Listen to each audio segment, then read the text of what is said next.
and actually you'll get worse. If you're only doing it 10 hours a month, your skill set will not be as honed, you won't be as sharp, the classes will be off, your timeline will be off, and what that does is that ultimately just degrades the product that you're offering on the floor. Your members are gonna sense that, and then if you have the ability to track attendance, here's the other thing that's gonna happen. You're gonna see people migrate away from those people who are not coaching the most classes because the experience is just not as good.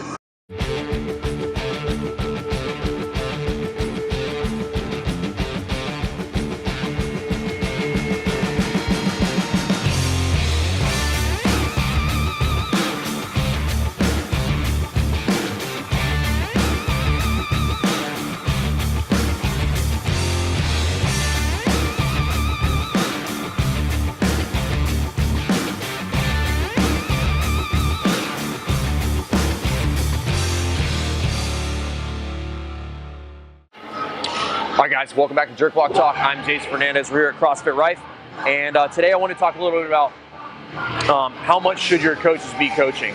And so I was doing a little research recently. I was looking back at the number of coaches we've had over the years, on average how many coaches or how many classes they've coached, and then looking at, based on those people, the number of classes that they coached, kind of who were the top performers, and then more importantly, like who stayed around and who were here for the long haul. I know there's a lot of gyms who are carrying like 10 plus coaches. And I would tell you that unless you're covering like well over 150 classes a month, you probably need to trim some fat there and reduce the size of your coaching staff. What I've seen is that generally the top performers in the gym, or the people that are staying the longest, are coaching at a minimum 15 or more classes a month. So this is kind of a tough conversation because there's a pretty good odds that if you're watching this and you're an affiliate owner, you very well may have coaches that are coaching less than that, if not a handful of coaches that are coaching less than 10 classes or 15 classes a month. And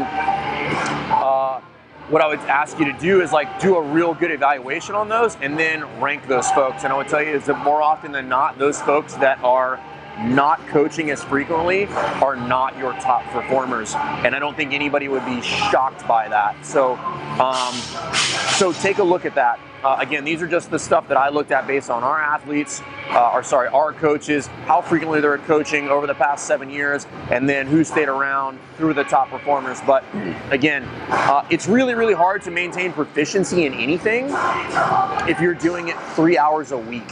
And 15 would be roughly that, maybe a little bit more. Definitely less than 10. I, for the most part, do not bring on coaches who cannot give me a minimum of 10.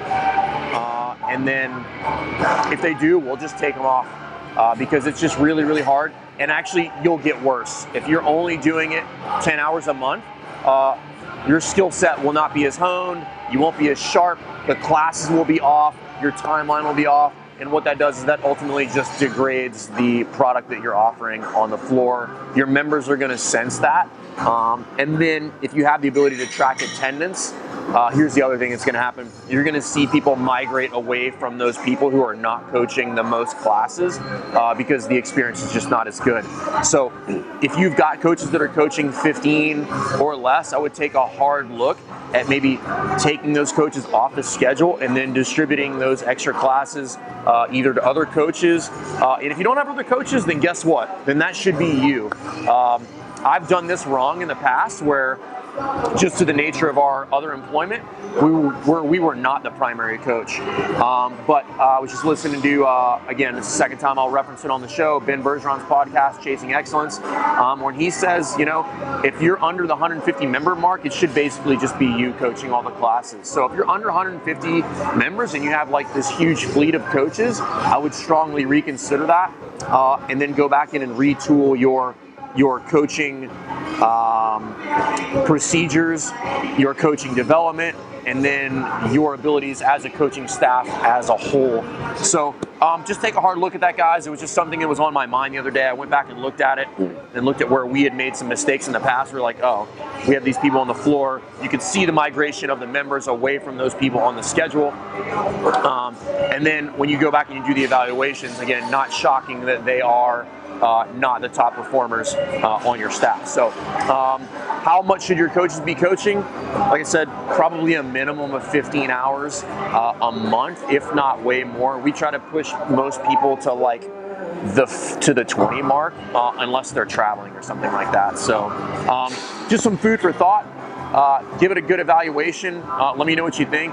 There's obviously some exceptions there. You do have your outliers who are just really, really good at coaching, and they have enough time under their belt. They have enough tools in the bag to kind of combat that that fatigue or that kind of lack of being on the floor. But even those guys, I can tell you, I always feel really, really rusty when I haven't taught a seminar in a while or when I haven't been on the floor in a while. So it's just a natural way for things to recur. But if you're the head coach in your gym, you're the affiliate owner, I would take a hard look at that, reevaluate like how many people you have on staff, how much they're coaching, because you really want the people that are on the floor to be the best. And the best way to make them the best is give them the most hours so that they can practice their craft and you can give them some more evaluation. So give it a look. Let me know what you think. If you like this content, guys, please subscribe to the YouTube channel. And we'll see you next time. Thanks. Oh, big shout out to Michael and Rachel from Ferox. Just opened their affiliate. Sent me this gear because I was working with them a while back on getting some stuff settled out. But thanks for the gear, guys. I hope you guys are killing it.